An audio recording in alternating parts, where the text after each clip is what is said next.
Welcome to Turning Hard Times to Good Times. I'm your host, Jay Taylor. I'd like to remind you, if you're watching this interview today on YouTube, be sure to like this channel and subscribe if you feel so led to do so. So I hope you will. And I'm glad to tell you that my guest this week is Chen Lin, good old friend of Chen. We've been together probably for a couple of decades now. Chen, one of the nicest people I've met, one of the most honest people, also a very good investor, has a great family, and I'm really happy to call him a friend. Thanks for joining me again, Chen. Thank you, Jay. Glad to be here. Well, it's really good to have you, and I should tell people that you do write the newsletter, What is Chen Buying, What is Chen Selling? And people can sign up for that letter by going to chenpicks.com, chenpicks.com. Chen, I'd like to just start out by asking you, what is your assessment of the current financial markets globally in the United States economy? I mean, I suppose that's one of the most difficult questions to answer these days, given all the uncertainties that abound with the tariffs. But just sort of from a 32,000-foot level, what are your thoughts?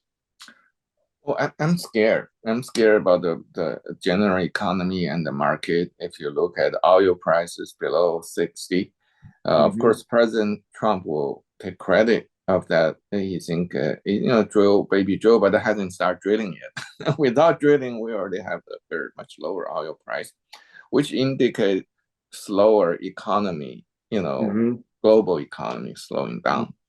So next week is OPEC meeting. So I heard Saudi is getting increasingly impatient and upset that they have to cut their production, at each meeting, and then many others would not actually stick to their goal. So there's a possibility next OPEC meeting, which is May 5th, that oil price may take another hit. No, that's good for consumer. We have a lower oil price, lower inflation. But this, I want to say, despite of massive import from the oil import from China tried to fill up strategic reserve. So they have the recent months monthly import have been very strong in China. Despite of that, oil price continues to go lower. That's very, very concerning. All right. So Chen, I heard today, this being Thursday, the 1st of May, that the Chinese sold 1 million ounces of gold. Do you hear anything like that? Any comments along those lines? No. Could just be a rumor. If I heard if it's the opposite, I may believe it. Well, I mean, that's been the trend. So it was kind of, I don't know, anybody can say anything on the internet these days. So who knows for sure. But that was a rumor that was going around, maybe to try to explain the lower gold price today. No, I want to tell you, Jay. I already told my subscriber, China is on holiday starting yesterday. Okay, right. China is on holiday from yesterday all the way to next Tuesday. They'll come back to next Tuesday. So actually, I told my subscribers early in the week that I would expect the shorts to push gold price down during that period. Okay, so which is happening. And you have seen the pattern in the past a few weeks developing when China opened, basically about 8:30 in the evening, Eastern time, right? 8:30, 9 o'clock, gold always go up, right? Because when China opened, that's the Chinese people can buy, Chinese consumer or dealers can buy from the market, right? So why do they have buy every time they open? First, there's a lot of demand for gold. Second, all the dealers, they sold all the gold, in the other hour, they need to hedge, right? They're afraid of gold run away, then they will lose money because they sold all the gold. They have to allocate the inventory. So there has been very strong buying every day in the evening, except last 2 nights because China is off. So on holiday. You can see the difference. You can see the difference. Well, what I'm reading, Chen, is that there's just, there's been a demand for physical like we've never seen before. It's not that Chinese are buying not paper gold, they're buying real gold and they're taking delivery. And that is causing a lot of consternation among parties that have traditionally been net short, and they maybe are getting caught with their pants down, so to speak. And So, yeah, I mean, to me, it would make more sense. Of course, it would make sense if you're if you're short and you want to cover, to make rumors up that China's selling 1 million ounces. So it's probably, who knows what the truth is. But I would say, if anyone's selling, it could be Russia. If anyone would sell, if this is someone sell 1 million ounces, I would think, because Russians is getting very aggressive. They're trying to take as much territory as they can because the war is ending. Right. And then oil price is low. So they have to finance, they have to make the final push. That's always been my concern, because they bought so much gold in the past few years. If they're really getting desperate, they may need to sell some gold. That's a possibility. Yeah, well, that would make more sense actually than China selling, for sure. You mentioned the lower oil prices, and that has you concerned because, I guess, because of the slowing economy globally with the tariffs and so forth. But yeah, I'm wondering, tariffs, do you think tariffs are inflationary? We're told they're inflationary, and yet Smoot-Hawley in the 1930s, of course, we had a great deflation. And one opinion I saw today from somebody that I follow on Twitter suggested that, to the contrary, that tariffs can be deflationary because they slow economic activity down to a great extent, or can do so if they're carried out. So what are your thoughts on that? Net, are tariffs inflationary or deflationary, or does it depend on the situation? Well, I think a lot of product, if you watch some of the, I think there was a very famous retail analyst came to CNBC, I forgot her name. But anyway, she was talking, all these like garment industry would never, ever be produced in the United States. Okay, well, that's, so then if those are necessary to import, if you put on tariff, it will be inflationary. Okay. There is also talks like for the Christmas, if we want to order some toy, whatever, from China, because a lot of things, if you look at it, it's 80-90% imported from China. So those, if you don't put the order in by June, I heard early June, then you will miss the Christmas season. So in a sense, there will be less toy, less good to buy. So maybe that could be a little bit deflationary, because you just don't have a lot of to buy. Yeah. Secretary of Treasury Bessent is talking about the tariffs on China being more of a problem for China than for the United States, because the United States imports 4 times more than it sells to China, and that China is more dependent on America buying than the US is. What are your thoughts on that? Does that make any sense to you? Oh, I think there is possible part of it could be true. I mean, most part of it, because China buy more, sell more to the United States. China has a huge surplus, right? So, so it's it is benefiting to China, as we saw that in the past decade. So this is going away, but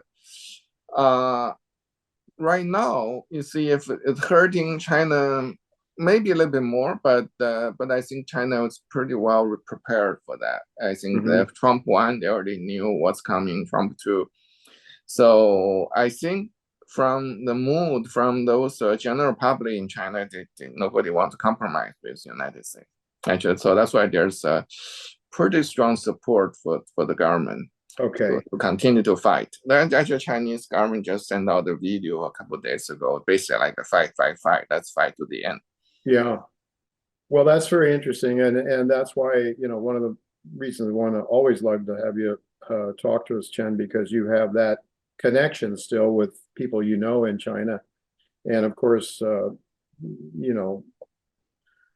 our media is biased, and we think one way as Americans, and Chinese people and people of different countries think differently. So it's not surprising. The strategy that people, or that I think maybe Bessent himself has suggested, is to make deals with India, Japan, South Korea, and then sort of isolate China and put them in a position where they have to where they have to come to some kind of an agreement. But I guess it remains to be seen. And what are your thoughts? Any thoughts on that strategy?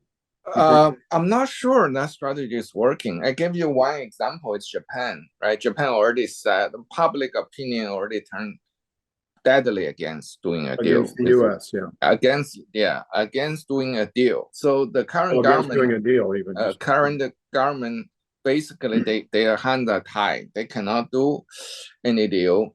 Otherwise they're facing collapse. Actually, I heard they send an envoy to China to discuss if there's any ways things they can do, together.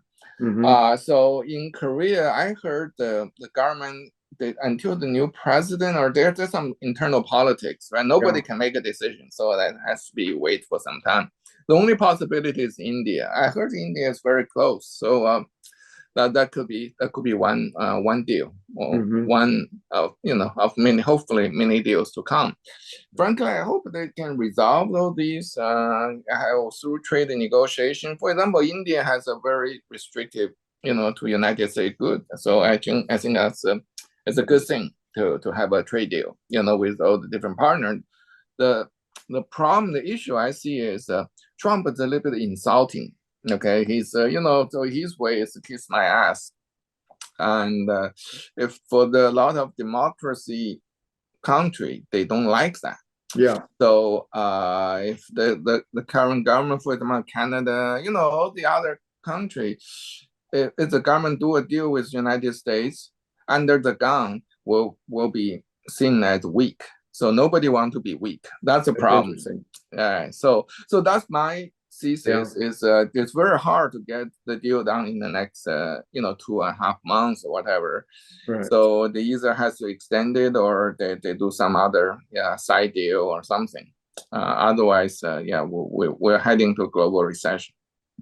I mean, that's one of the thoughts I've had too, Chen, is that we could be heading in that direction. And if trade really comes to a standstill, we could be looking at something akin to the 1930s potentially. Not a happy idea.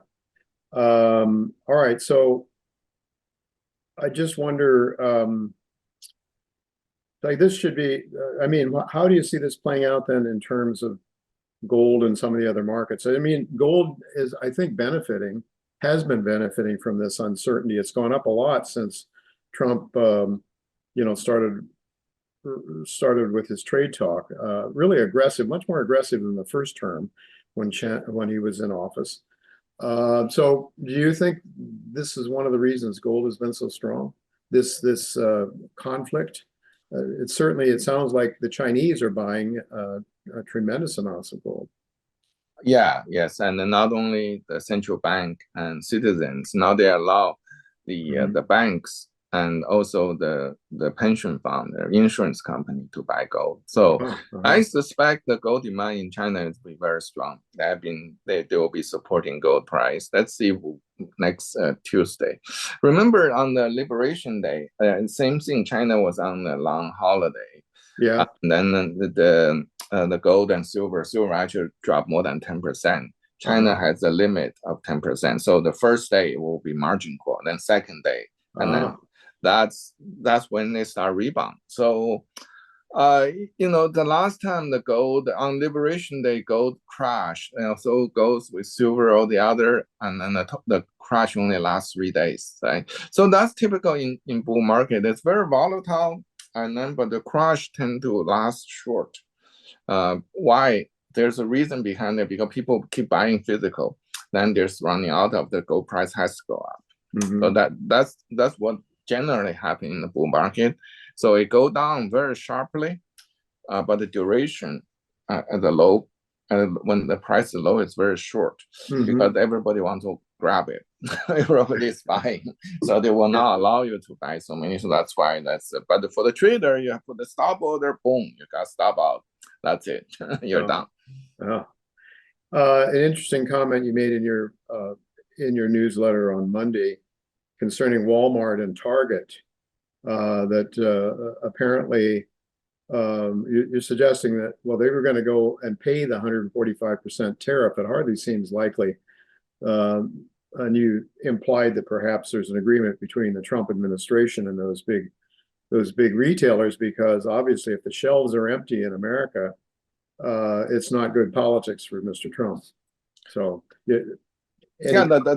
that's already the fact. I mean, I said it on Monday. I think on Tuesday already, Rogers and other, quite a few reputable sources already verified that. They said Walmart and Target start ordering from China.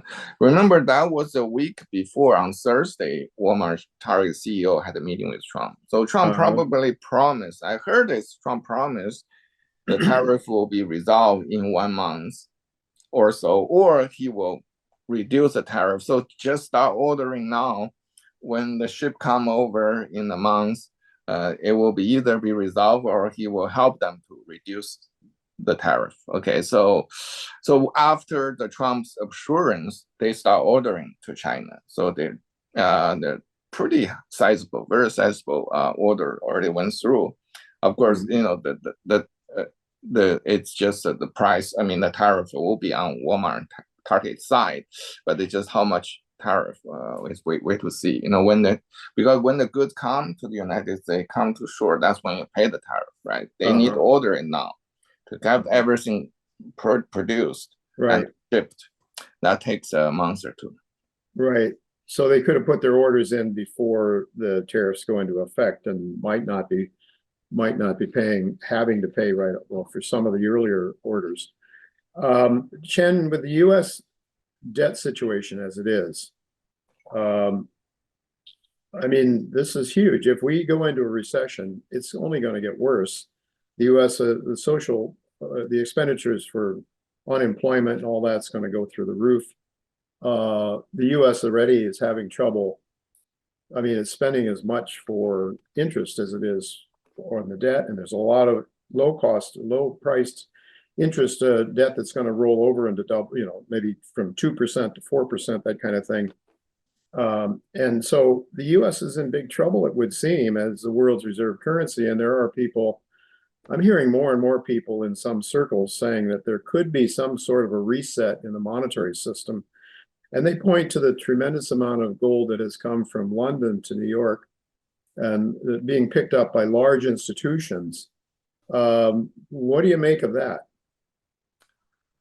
Well, there's a lot of uncertainty there, definitely. If the United States heading to recession, this recession, especially if the interest rate remain high, I mean, usually go to recession, they go to 0% interest rate. That's happened before, which would actually help the debt situation. But this time around, they may not be low, right? So because during the trade war, we already saw the interest rate spike actually while stock market crash. So anything is on the table. I hope we go through that without too much pain, but it's very hard to say. As for gold, gold always asset in terms of problem, right? We see gold did very well 2000 crash, did very well 2008 crash, did very well in COVID crash. So at the end, always come out gold up a few 100% every time. So I look forward to that. Yeah. Well, I guess we look forward to it. We don't want the suffering. We'd rather not have it, but we own gold for that purpose, as a hedge, as a safety measure, because it is negatively, or at least low correlation with the equity markets, whereas Bitcoin, for example, is still very much correlated with the NASDAQ. So a lot of people, younger people especially, have sort of not moved towards gold this time, but go towards Bitcoin. I don't believe you've ever been a fan of Bitcoin, though, have you been? No. No. Yeah, you're not a big Bitcoin guy. Okay.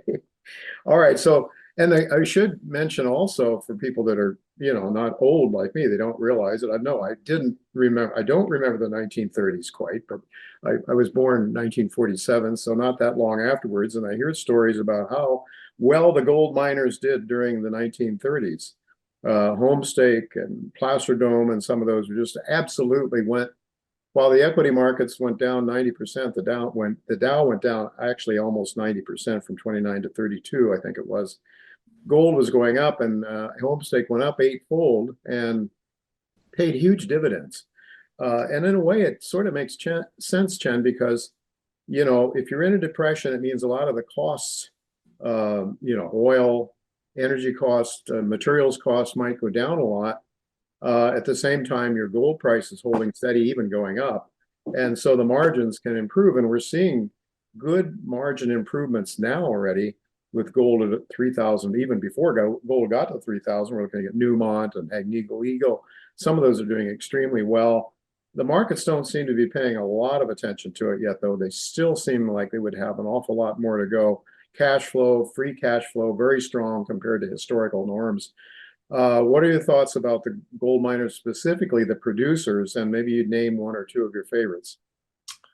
Yeah, I agree with you 100%, Jay. In terms of depression, you know, we have an economic problem. The gold miners actually benefit, unfortunately, benefit most from that. I mean, I didn't go see through the Great Depression either, but I went through 2008.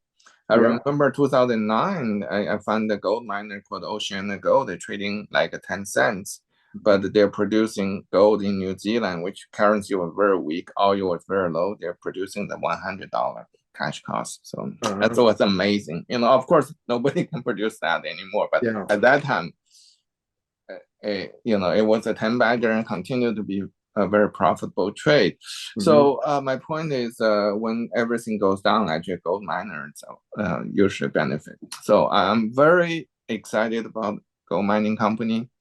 I think the miners are probably pricing much lower than $3,000 gold. Yeah. So the right way to actually invest, I think, is to put in miners and their free cash flow.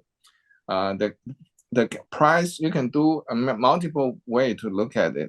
The price to free cash flow, which is kind of equivalent to PE ratio. Yeah. In the stock, is less than 10. That's we haven't seen. I haven't seen for 30 years. I mean, yes, it's incredible. Okay, the free cash yield is very high. The dividend is high, and a lot of company already pay off all their debt. Like Oceana, there are quite a few Kinross, which might be a winner too. They're buying back their shares because they have nowhere to put their cash. Yeah. Think about that. It's just the free cash yield is so high. Yeah. So is Oceana still one of your favorites at this point? It's my favorite. I've been lighting up a little bit because the share that kind of double in the past year or two. So is Kinross also more than double. And kind of looking for the next, you know, looking for undervalued producers. Yeah, so I would think that you say Oceana doesn't have any place to put its money, but there are some juniors that are building up very substantial gold deposits. You know, some of them. And do you have any favorite exploration stories, gold or silver? Oh, there are so many exploration stories. The market really not paying attention. I think there are some great drill results came out from, for example, recently from West Point Gold. Recently, they have some Dryden seems to have something very interesting. They haven't reported yet. A lot of visible gold. So in the bull market or in a good market, usually this can drive up share price a lot, but they didn't respond. So if you keep your eyes open, there's a lot of exploration stories. I'm sure you have quite a few as well. Oh yeah, we have some for sure. I mean, there's a lot of them, but nobody wants them right now, Chen. So it's hard to sit with them when nobody wants them. You can almost sit with this, you know, you don't take the risk, exploration risk. You know they're gonna hit. You know there's a multiple million ounce of gold there, and easy to explore. And then with some very proven management, good track record management team. Right. You have those kind of opportunity right there sitting in front of you, and nobody cares. Yeah. So.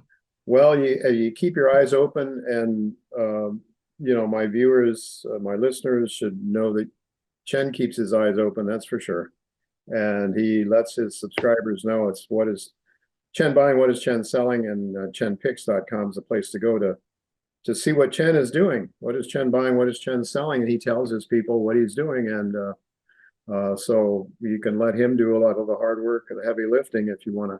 And his fees are very reasonable, but it's chenpicks.com if you're interested. Okay, so silver, you've been big bull on silver. It just continues to disappoint relative to gold, though. Why do you think that is? Oh, there's multiple reasons.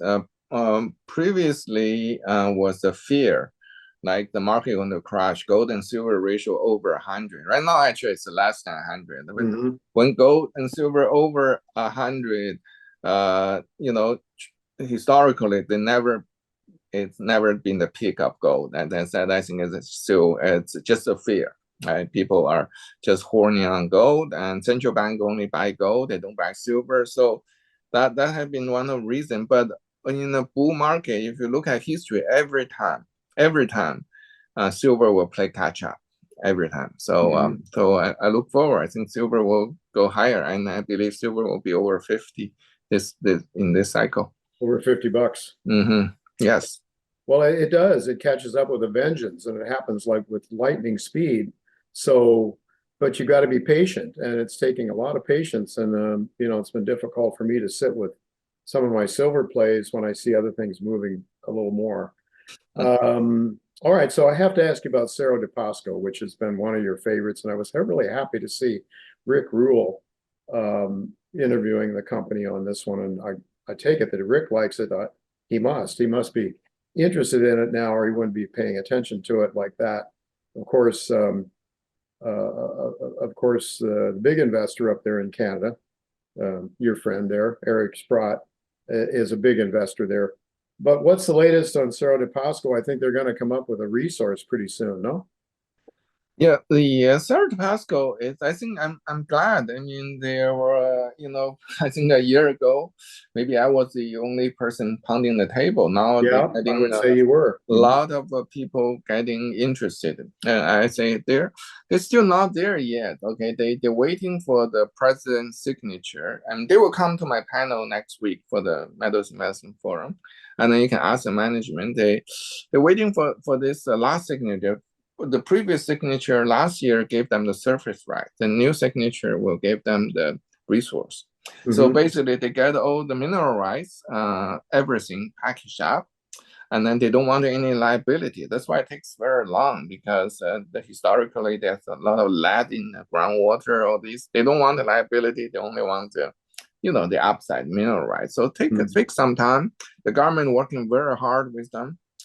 I hope they can sign the deal either this month or next, right? So finger crossed. So that's you're looking for next, right? Next catalyst, and then after that there will be drilling. I don't know the timing. Drilling, metallurgical study, which one will come out first, right? So metallurgical study will be huge too, because you see how organ recovery they are assuming 40%. If they can do more than 40%, that's very big. That's just like Rick Rule was saying in his interview. That's a big news as well. Sure. And then they complete the drill. They will have a 43-101 compliant resource. Then let people compare. I think in the Rick Rule interview, he said that for the first time, he's looking for 1 billion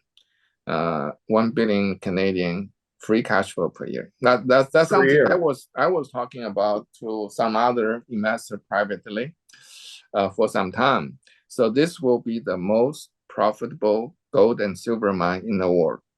Okay. Wow.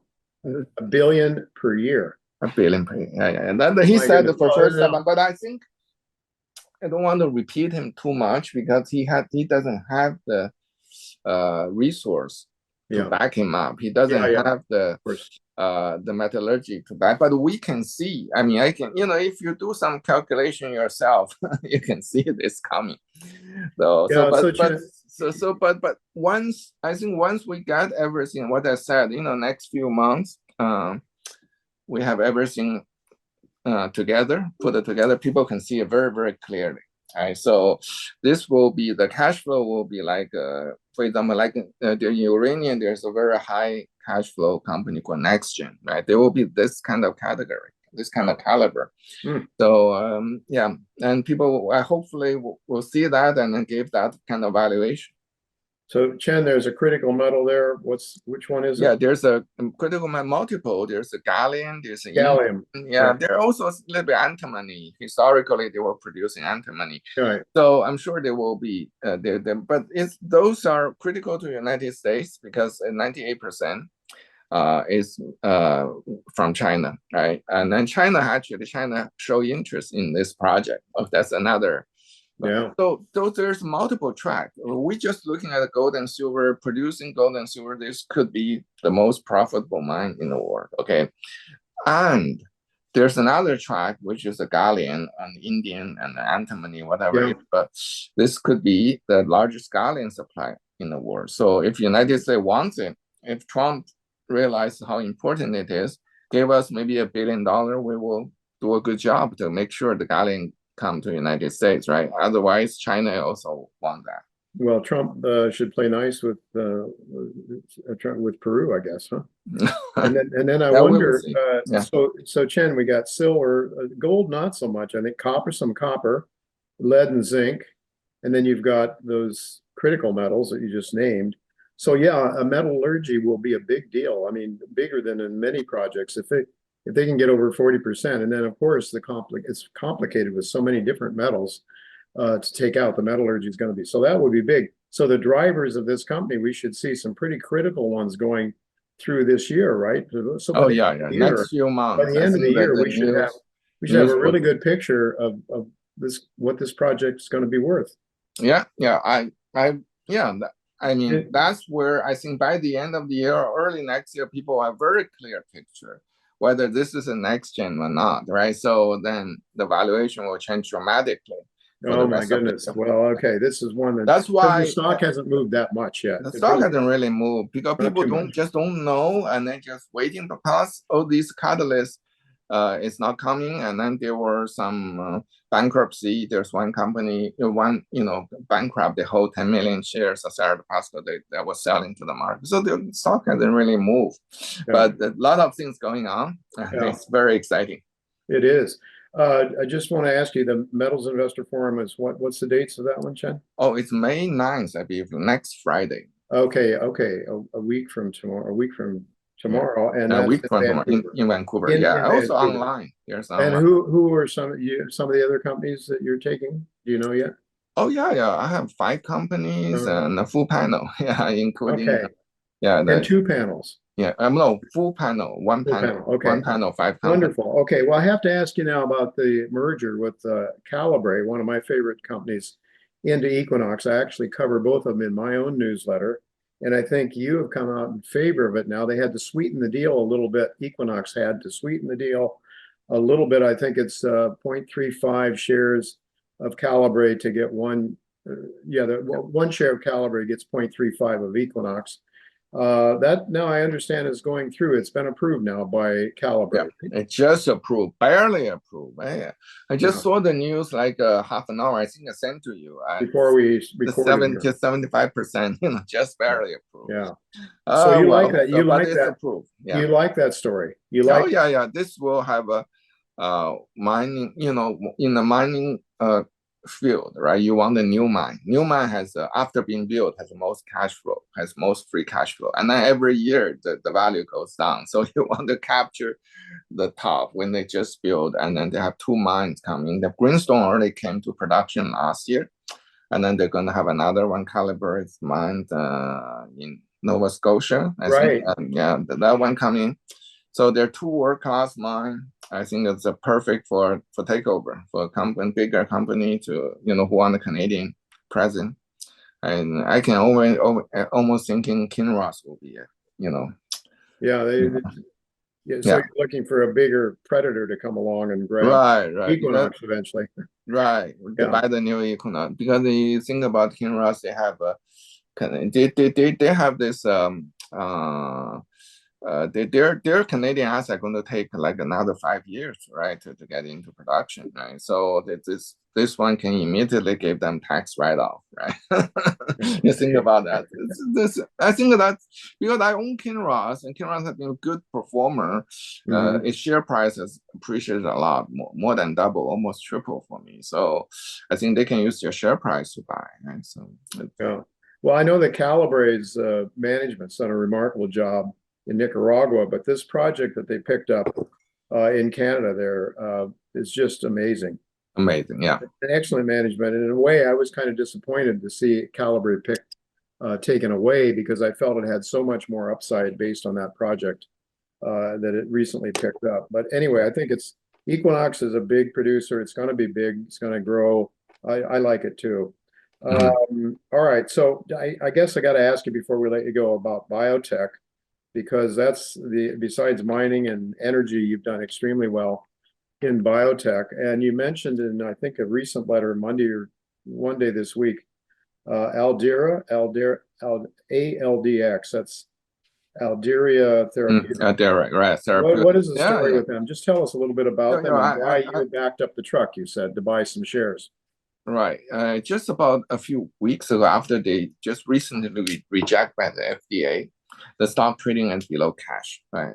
That was an amazing opportunity because they don't need a lot of companies. There's a lot of biotech company trading below cash. Okay, but this company, they just have a 2 phase 3 data coming out, and then they don't need to raise any money just because they're just tiny a little bit. I think they spend like a few percent of their cash into those results, and then they will come back to FDA asking for approval. In addition, they have a big brother. The partner is Abri, right? So if they got approved, or even the data was out, data should come out any day now. Could be this week or next. And if data is good, Abby may buy them out. So it's just an incredible opportunity. Just technically, tactically, it's very, very good opportunity. The share price actually, since I put in the table, already doubled.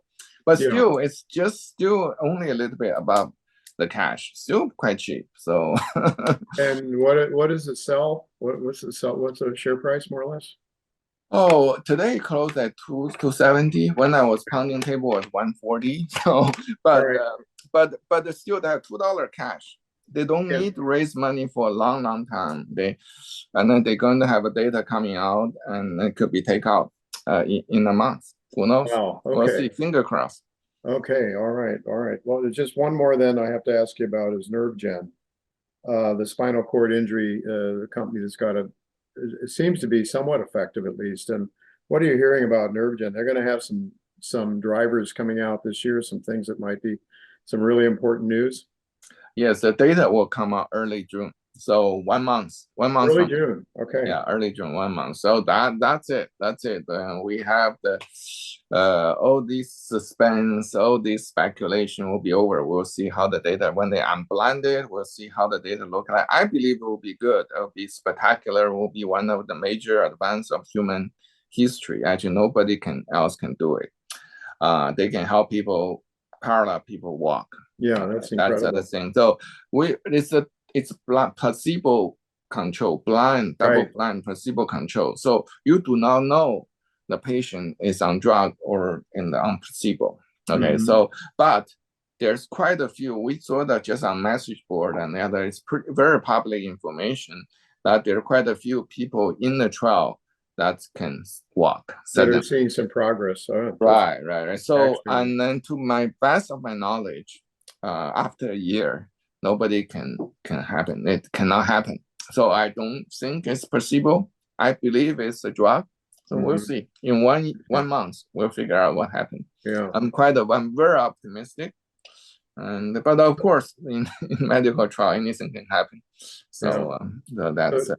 So Chen, so you're saying is that the people that are in the program had to have an injury that was longer than 1 year. Longer than this for this trial, it's longer than 1 year. This trial. I mean, they're at this starting another trial that is less than 1 year. But this one, because longer than 1 year, in general, people don't improve, right? After 1 year, they just they stay. They may, a little bit maybe, but not like this dramatic. Yeah.